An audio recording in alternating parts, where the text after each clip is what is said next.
Hello viewers, welcome to RSP solution. Internet use பண்ணுறவங்க இதை வாழ்க்கையில் ஒரு தடவையாச்சும் பார்த்துருப்பீங்க. ஏன் இந்த மாதிரி வருது, இந்த மாதிரி நம்பர் வேறு என்னென்ன இருக்குதுன்னு பார்ப்போம். வாங்க வீடியோக்குள்ளே போகலாம்.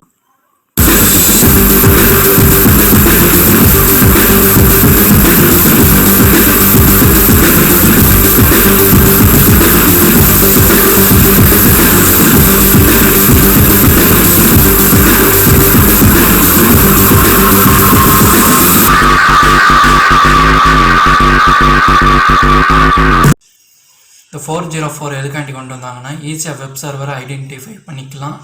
அதுக்காண்டி தான் கொண்டு வந்தாங்க. இந்த 404 நம்ம 3 விதமாக பார்ப்போம்.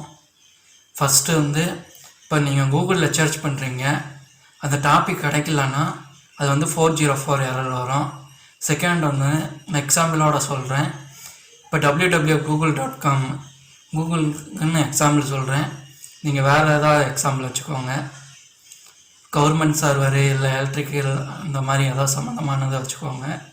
இப்போ அதில் போடுறீங்கன்னா அதில் மேலே யூஆர்எல் இருக்கும். இப்போ நம்ம கூகுள் தான் முக்கியமானது.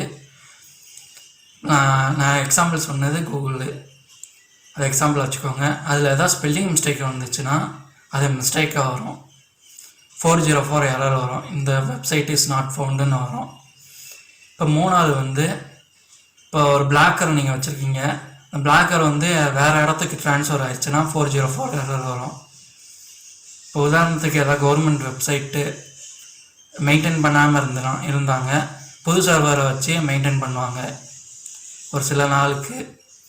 அப்போ பண்ணுறப்ப 404 எரர் வரும். ஏன்னா புது சர்வருக்கு ட்ரான்ஸ்ஃபர் பண்ணியிருப்பாங்க பழைய விஷயத்தை, அதனால 404 எரர் வரும்.